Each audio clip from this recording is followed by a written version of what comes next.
There is a terrifying silence that comes before the decision to become a god in your own universe. Most men spend their entire lives begging for permission to exist. They wait for a license, a degree, a nod of approval from a supervisor, or a pat on the back from a father figure who ceased to be relevant decades ago. They live in the shadows of structures built by others, renting space in a reality they did not design, terrified of the light because the light reveals flaws. But there is a rare, almost genetic mutation in the human psyche that rejects this subordination. It is a mindset that looks at a skyline and does not see concrete and steel, but a blank canvas waiting to be branded. This is not merely confidence, it is a fundamental inability to accept that the world exists separate from one's will. To put your name on a building is an act of commerce. To put your name on the consciousness of a civilization is an act of psychological warfare. The question is not whether you like the man who does this. The question is whether you understand the raw nuclear energy required to believe that your own name is the most valuable currency on Earth. Consider the archetype of the builder. History gives us figures like Charles Foster Kane, the fictional titan who built Xanadu, a fortress of solitude designed to impose his will upon the world. Kane bought newspapers to control the narrative, built opera houses to force his reality upon the public, and died alone, whispering of lost innocence. Then consider the subject at hand. Before the podiums and the rallies, there was the skyline. The parallel is not in their tragic endings or beginnings, but in the sheer scale of their ego architecture. While Kane retreated from the world into his fortress, this man turned his fortress into a stage. He did not build walls to keep people out, he built them to force people to look up. It is a duality of existence where the private self and the public brand are fused so tightly that the seam becomes invisible. Most people compartmentalize their lives, separating who they are at dinner from who they are at work. Here, there is no separation. The man is the building is the man. The gold plating is not decoration, it is armor. The pressure of the New York real estate jungle in the late 20th century was not a game for the delicate. It was a blood sport played in bespoke suits. To survive the near collapses, the bankruptcies that would have shattered lesser minds, and the relentless predatory gaze of the tabloids requires a nervous system that does not process shame in the conventional sense. The average person crumbles under public criticism. A negative comment on social media ruins their week. Now imagine a city of 8 million people, half of whom are waiting for you to fall, printing your failures in bold black ink every morning. Instead of shrinking, the subject expanded. This is the crucial psychological pivot.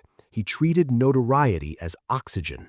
When the banks closed in, he did not beg, he negotiated. When the media mocked, he did not hide, he called the reporters himself. This creates a friction, a tension that hums in the background of his entire narrative. It is the sound of a man who realized that in a noisy world, silence is death, and attention, regardless of its polarity, is power. To understand the mindset breakdown, one must look at the relationship with truth and hyperbole. For the pragmatist, truth is a set of facts, rigid and unyielding. For the ultimate salesman, truth is a malleable substance, a piece of clay to be sculpted until it fits the vision of the deal. This is often dismissed as lying, but psychologically, it is something far more complex. It is truthful hyperbole, the belief that if you state the desired outcome with enough conviction, reality will bend to meet it. It is a weaponized form of optimism. He does not calculate risk based on the probability of failure. He calculates it based on the magnitude of the potential win. The ego here is not fragile, it is calcified. It protects the core from the paralyzing doubt that plagues the intellectual. Where an intellectual sees nuance and complexity, this mindset sees binary outcomes, winning or losing, killer or victim. This clarity, however reductive, is magnetic to a confused populace. In a world of grays, the man who screams in black and white becomes a beacon. Yet there is a silent cost to this relentless ascent. To live entirely as a projection of strength is to deny the human necessity of vulnerability. The view from the penthouse is panoramic, breathtaking, and utterly isolated.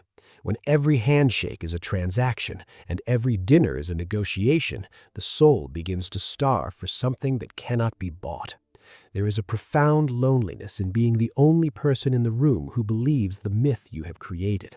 The constant maintenance of the persona requires an exhausting amount of energy. One must never be seen to tire, never be seen to doubt, never be seen to bleed.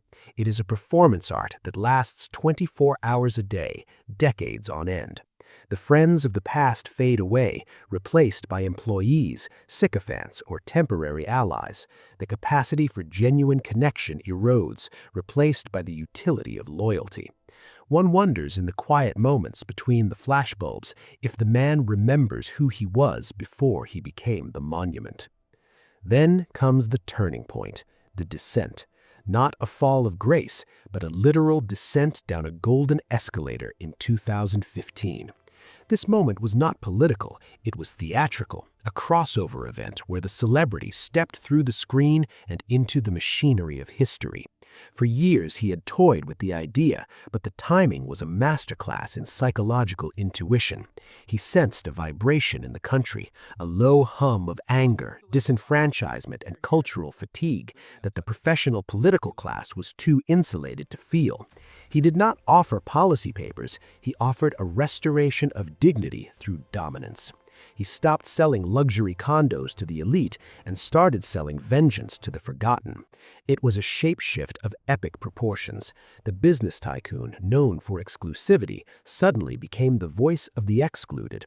He realized that the skills honed in the boardroom and the reality TV set, conflict creation, suspense, simple storytelling, and the branding of enemies were perfectly translatable to the voter's psyche.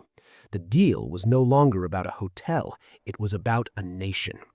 The analysis of this power reveals a disruption of the established order that is almost physics-defying.